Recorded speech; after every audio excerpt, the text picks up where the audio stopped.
What is up, guys? It's your boy, Big Iron Cactus, and today we are going to be showcasing some amazing legendary hand cannons and their associated PvE God Rolls that you absolutely want to go out, acquire if you still can, take out of the vault, dust off and infuse, craft, level up, all of those shenanigans in preparation for the fact that these might become meta very, very soon.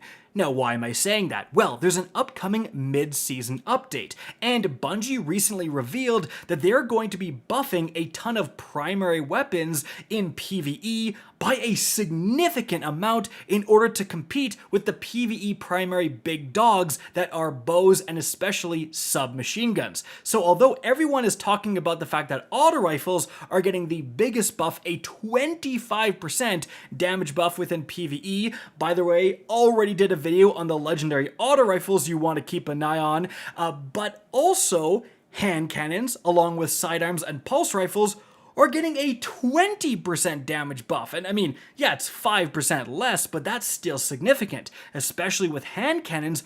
All they need to do is just enough damage to consistently one-shot red bars and relevant activities, and then they are very, very powerful. So let's take a look at our first option, what you've been seeing in the background gameplay, and what I think most people are going to try out when the buff hits. It's the iconic Fatebringer from the Vault of Glass raid. Now, I have the time loss version from the Master difficulty raid, and this can get the unbelievably powerful roll of explosive payload in the left-hand column, which is super rare. You usually find it in the right, competing with the damage increasing perks, which means you can combine it with stuff like Frenzy, even Kill Clip, or Firefly. Now, if you're a longtime subscriber, you know I am a slut for explosive payload. I'm sorry, it's true. It's so powerful, I basically can't use hand cannons without it. So let me rant for a second because this perk will be coming up quite often in this video. So explosive payload is going to increase the damage by 10 to 15% depending on body shots and headshots all the time for literally doing nothing. That is an active frenzy all the time, essentially. And it splits the damage into normal and explosive damage. The explosive damage has infinite range. So with hand cannons, if you're shooting an enemy from far away normally, it takes like 9 shots to kill the darn thing. But with explosive payload, it takes like 3. So it solves the main downside of using hand cannons within PvE. Basically use them like scout rifles. So again, the fact that that's in the left column, combining it with other powerful perks is exactly what you want to be doing. Phenomenal weapon. Moving on from there, we have another kinetic weapon here, the Judgment hand cannon from the Prophecy dungeon. This can actually get Demolitionist in the left slot, becoming a little bit more common, but still you often find it in the right, and you combine that with timed payload. This is basically the exact same thing as explosive, just with a little delay before the explosion, and what a fantastic roll here, and honestly, in a lot of ways, better than the Fatebringer depending on your build. Guys, with subclass 3.0s, there's a lot of builds out there that want to get their grenades as much as possible, and so the Judgment is going to be better for those builds. But moving on from there, guys, from Season of the Lost, the Vulpecula. Now, this thing is actually a stasis precision frame, so 180 rounds per minute. It's the fastest firing archetype. This could be interesting if the damage increase is enough and you can one-shot with this archetype. Well, then why wouldn't you just use this? I mean, way better stability, faster firing, huge magazine sizes. Like, this could be a relevant archetype. And this particular one can get shoot to loot, which has proven itself to be actually quite useful, especially in harder endgame content, as well as explosive payload. Moving on from there, another stasis one, definitely more meant for actual stasis builds. It's the Eyasluna, with an interesting role here of Unrelenting. So rapidly defeating targets grants health regeneration combined with Headstone, where getting a precision kill, pretty easy to do with a hand cannon, especially one as good as the Eyasluna, will spawn a stasis crystal. But here's the combo, guys. When you explode that stasis crystal and kill everything around it because it's a stasis crystal, that all counts as Eyasluna kills.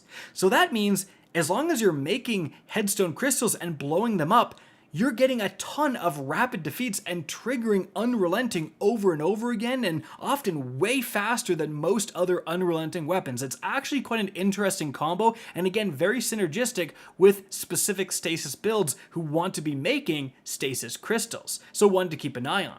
Moving on from there to the energy slot here, the first one is arguably the best hand cannon in the game, the Zaouli's Bane. Now this is craftable from the King's Fall raid, and guys, I talked about how good Explosive was in the left-hand column. Well, this can get it as well, but it's combined with Incandescent. Again, arguably one of the best PvE perks in the entire game, causing Scorch to nearby targets when you kill, no precision kills, anything like that, just kill a target, which of course, if you're using a solar build, this is so clearly the best choice. You literally have fragments that increase the amount of Scorch and give you ability energy for scorching targets. It's so darn good, but even without a solar build, like the Zaouli's Bane with this roll is just incredible. All it needed was a little bit of a damage increase, and that's exactly what it's getting.